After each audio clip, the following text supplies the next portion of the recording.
Hi, my name is Louise Clark. Today I would like to look at how to deal with gang stalking for targeted individuals. I've experienced quite a bit of it in the past and seen other people go through worse than I've been through.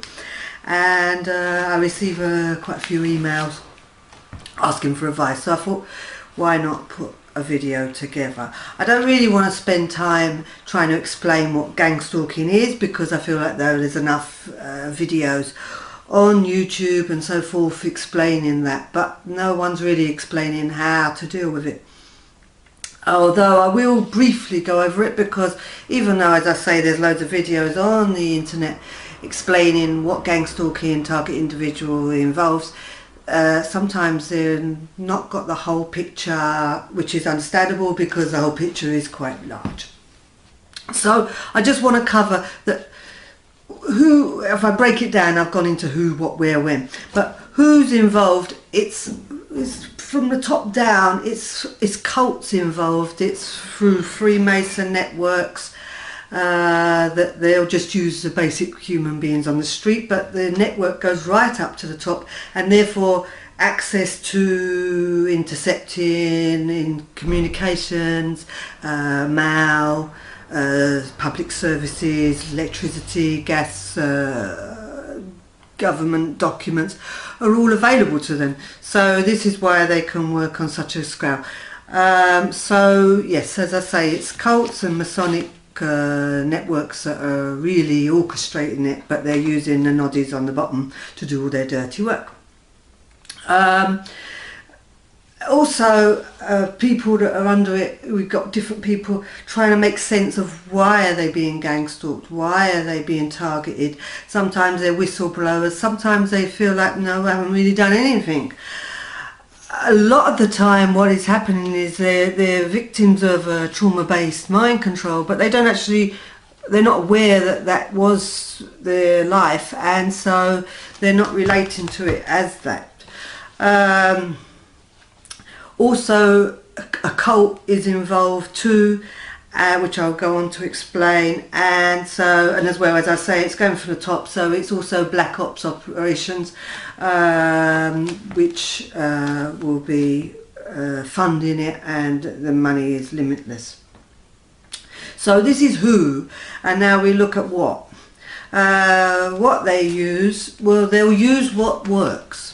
So different targeted individuals will tell you a different way that they're being dealt with, and each person is worked with as an individual.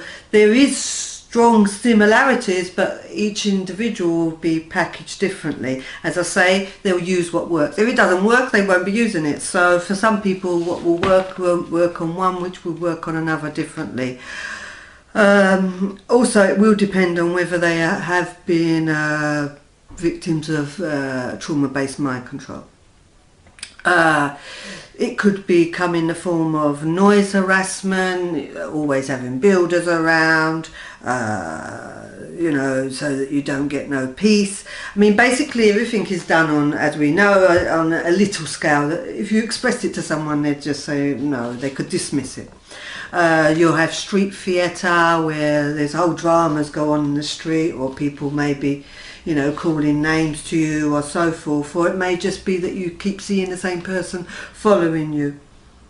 They may use different hand signals, they may use just cough or everywhere you're going, the same sort of coughs. They may use colours, different colour cars, or the ones that follow you, but there's no fixed way that it is. The surveillance can be overt or covert. They can make it that you don't know they're there, or they can make it that you do know they're there. Sometimes they'll continue to let you know they're there, and if you ignore them, what I found is they'll keep going until you do acknowledge that they're there, and then they stop. So it's as if once they want you to know they're there, they want you to acknowledge that you know. Where, as I say, it's a global network. Just one sec. Okay, I'm back. Just had a phone call. Right, so where we was at is where. As I say, it's a global network, so it doesn't really matter where you go. Some people leave the country, some people leave their area, they move house. It doesn't really matter because it's a global network, as I say, and so no real point in moving. Some people go to countries like Thailand and that, and they say it's less, but then some say that they're still getting gangstalked in Thailand. So I don't know. It's done in the street. Done in your home, family, work, even in the church, in the mosque. It doesn't really matter because the network's everywhere. It could be done with your phone, interception, interference, with your internet, interception, interference, your mail, interception, interference. Often they'll use, if they're doing it in a home, they'll use like the gas man comes to check the meter, and it's all done to sort of stress. But I mean, well, I'll get onto that. But yes, so different people harassing at the door, Jehovah's Witness, so forth. Well, in one sense, it's 24/7. In that sense, that you know, some people have it all the time, but also it's like as if they want to create an illusion that it's 24/7 because they want you to think that they're everywhere. It's like, you know, Sting sings, "Oh, I'll be watching you." He's meaning that. That's one of their songs. They want you to feel that they're everywhere and seeing everything you do and everything you think, and they do have all these different technologies, but they don't necessarily use them all, because what happens is if you keep if you keep coughing every time you see if every time you go out someone's coughing, then when someone does cough just because they've got a cough, you'll automatically start to think, oh, it's another stalker, when it could just be someone's got a cough. So what happens is you start perceiving the world, or this is how they'd like it, is you start perceiving the world through their antics, and therefore thinking that they're there 24/7 when they may not be.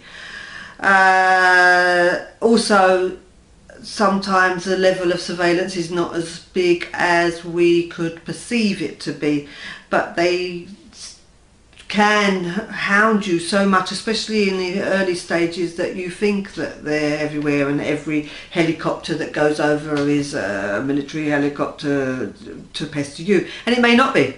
It may be sometimes, but it may not be all the time. So it's about getting things in perspective. Okay, we're on to how.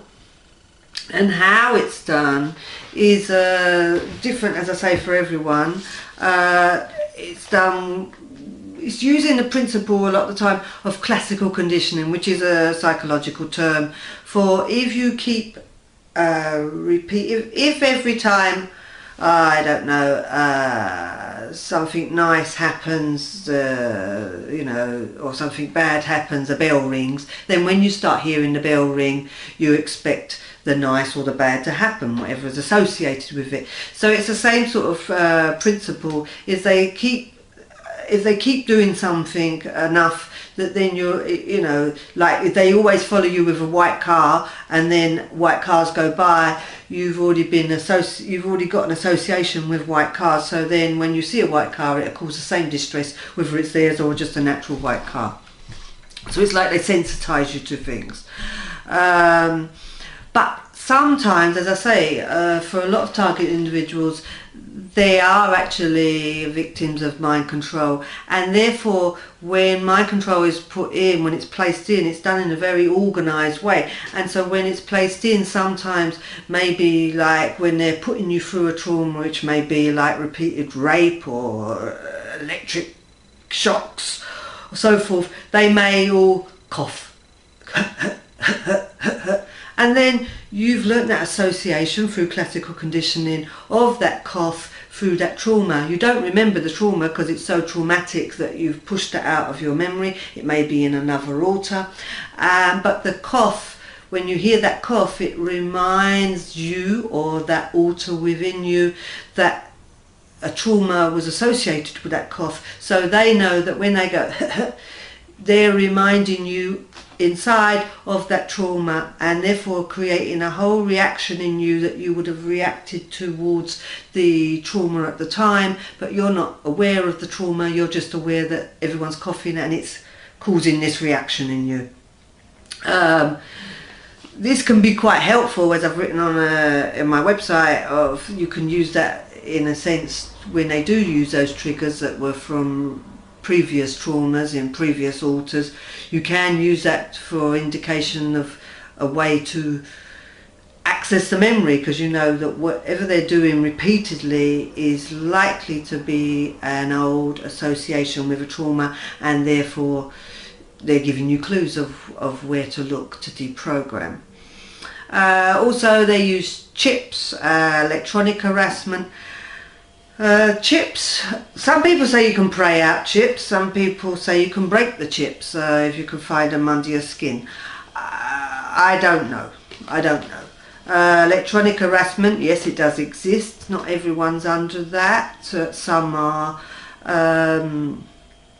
Now, when it comes to stalking, people think, oh, you know, they're all paid and everywhere they go, it might be that everywhere you go, every shop you go in, everyone's doing that or whatever.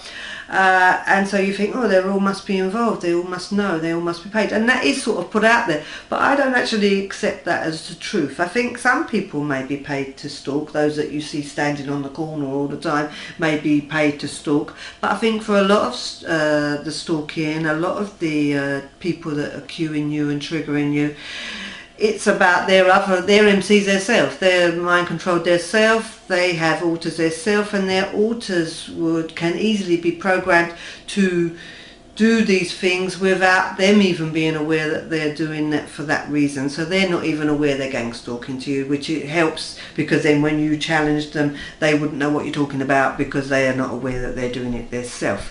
Also, what people exclude from the equation a lot and don't really want it to be in the equation, but is in the equation as far as I'm concerned, is the demonic side of things, the occult side of things. And yes, the Masons and the Black Ops is very much involved in dealing with occult, and that is the demonic aspects. And when, you know, again with mind control, people talk about, oh, the sex kittens and all this rubbish, which, yes, it is an aspect, but it's not the reason that all this goes on. And they sort of think, oh, well, programming, it just involves a little bit of trauma, a little bit of electric shock, a little bit of drugs, a little bit of hypnosis. No, it's a bit more than that. It's about traumatizing, it's about raping, it's about creating enough stress to open portals in the body to put demons in, or not in, but connect to. So when we're dealing with people that are MCs, they've also got demonic aspects to them, and I think that may be also what is triggered when we walk down the street and everyone's going it's a demonic communication, which is why, yes, it's like, oh, how can they all be told at the same time? But it's about, people don't really want to look at that dimension in the world, and that dimension does exist in the world, and if we don't acknowledge it exists, we don't address it, and so they can get away with whatever they want to. So why do they do this? They do it to isolate the individual, to neutralize an individual, especially if they're like a whistleblower and so forth. They do it so that you're isolated, so that you have people question your sanity. They, you know, interpret it, you know, most of the gang stalking is very hard to prove, and so if you express it, it sort of sounds like, well, people coughing, you're paranoid. So again, then you lose friendships. It's to make, you know, a lot of people end up homeless with no friends, and they lose their jobs because it's a whole network, basically to send you over the edge, to maybe result in you being imprisoned, or maybe result you in being sectioned, to be reprogrammed again, to discredit anything that you're saying. Some people are targeted, and they, you know, and they don't actually have a reason why they're being targeted, and they may have one, they may not know. I don't know them people. So now really the reason I'm making this whole video is not to explain about gang stalking, because as I say, there's enough on it. I want to share with you solutions. Right. I believe that if you understand what is going on, because I know when I first come across gang stalking, which is like 20 years ago now, it was like, what is this all about? Why are they, it's so petty, it's so, what is going on? Why is this, how is this done? And it was all very confusing. So I'm going to try and, I've tried to simplify it, and now I'm going to try and tell you solutions that I found. I haven't got no miracle cures, because this is big business. But what I have learned is, one day using neuro-linguistic programming involved, and therefore people, you may see, is they want to see your eyes, they want to read your eyes, and therefore I found that if you wear sunglasses, that causes a little bit of a problem, because they can't read your eye movement. And possibly as well, it's like, I know that research shows that if you was to stare at someone, and people can sense you're staring at them, because there is something, I don't really know the terminology, but like a frequency coming from your eye that will be picked up by another person if you're staring at them. And I don't really know all what's involved there, but basically, yes, sunglasses get in the way of all that. So sunglasses is a very good answer. A dictaphone is also a very good answer, and a dictaphone is good because it's evidence, but also what I find is, when you are dealing, like I dealt with social services and those authorities trying to sort of take reasons to justify taking the children, which they didn't get to do, but part of the way I dealt with them was to use a dictaphone, because even you don't have to tell them you've got a dictaphone, but just by having a dictaphone, there's a part of them that becomes aware, I am sure, and that's when we get into the demonics, that you have the dictaphone switched on. Because what I found is, when you have the dictaphone switched on, you don't even tell them you've got it on, somehow they behave a lot better than if you don't have a dictaphone on. So you just have the dictaphone on, and then life does treat you a lot better, because it's like as if there's an awareness, and therefore people are more careful of what they say and what they do and how they appear. Also, a camera is useful. I don't use it often, but it can be used. I remember when I had Jehovah's Witness and I was not in a good mood, and they decided, oh, she's not in a good mood, I'm sure, and come knocking at my door, and people could say that's power, but basically I was rude to them, and then they all just smiled and laughed at me. So I started taking photos of them and put them on the internet, and no more, I've lived here 2 years, and since then no Jehovah's Witness want to knock at my door. So the photos do work sometimes. Also videos, to video things, CCTV, I have had that in my home, and sometimes it works, but sometimes they just take the piss and put their own videos in, replacing my videos, to show that we've been in and there's nothing you can really do. But you know, it's worth having, especially if you're under like social services coming around for your children or something. Then yes, it's very useful to have CCTV, because again, they will behave themselves in front of the camera. Also, put alarms on your doors. There's cheap alarms. Let me just get one. There's cheap alarms that you can buy. I mean, I bought these $1.99 in the cheap shop. So they're just little alarms that run on batteries, and they work on magnets, and then when the door opens, the alarm goes off. So at least then you know in your night time whether someone's been in or not, maybe.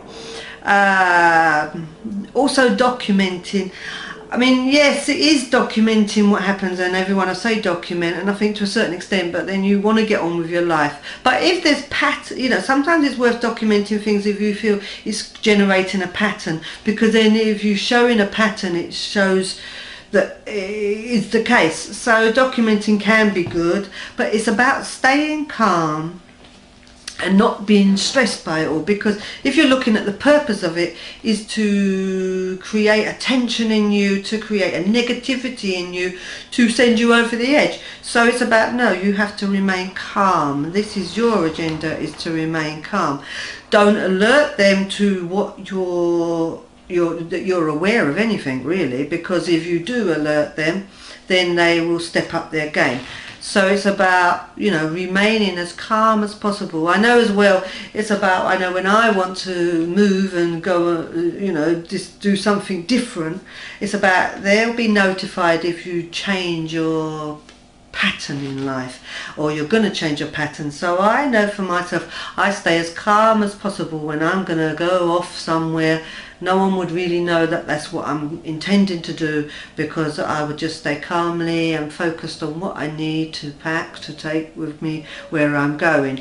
And then that doesn't alert in any dimension, whether it's on a spiritual realm or whether it's on an electronic realm. There's no alerting of any change until I'm driving down the motorway. So it's about staying as calm as possible. And as I say, we're dealing with a cult, and so also I use prayer a lot. And I mean, it doesn't really matter what religion you are, prayer will still help you, I suppose, because it will still create calm. But also, I know for me, I deal with prayer, and I'm a Christian, so I will call on Jesus, and as far as I'm understanding, he's the highest of the highest. So when we're looking at the demonic realm, it's hierarchical, but all demons are terrified of Jesus.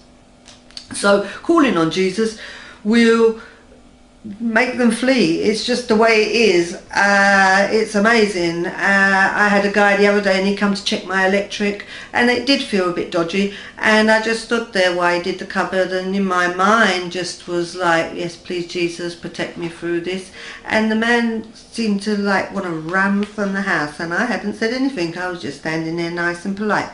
So prayer can really work, and it's about using that and knowing that, yes, demonic are scared of that. Also, there's a lot of people complain of sleep deprivation, because yes, to make someone controllable, if you sleep deprive them, if you food deprive them or fluid deprive them, they become more controllable. This is what's used in basic programming. And so sleep deprivation is a big one. For that, I would recommend to use the same herbs as I recommend for crack cocaine users or drug users to withdraw from, because the herbs are for calming down the body and balancing the body. And the herbs are called Jewi Zhao Yawa. I'll write that on the screen. Also earplugs help, and also what do you call them, the things that you cover your eye covers, I don't know what they're called, but they work too, because a lot of MCs will say that when they close their eyes it's still not pitch black, so these covers help. The earplugs help too. Also, as I say, try to live your life as normal as possible, because really it's about trying to isolate you, but also to try and affect your life, to steer you to focus on them and their agenda rather than you and your agenda and living your life. It's your life, so keep hold of your life, carry on as normal as possible, be friendly to people, because it's like your neighbours. As I say, if you be friendly to your neighbours, I do, if you're friendly in your neighbourhood, it becomes harder for the stalking side of things to actually tell them, oh, she's so and so, she's so, because if it doesn't fit with what they know of you, where if you stay isolated and recluse and away from everyone, then they can easily spread gossip, and you're not there to defend yourself even as your person. So it's about being as friendly as you can. I know for some people that's not possible, because it's like everywhere they can't turn. Also, I learned years ago that the earth helps a lot, to be grounded. So go for walks, go to the forest, go to the parks, go and get earth, go and get air.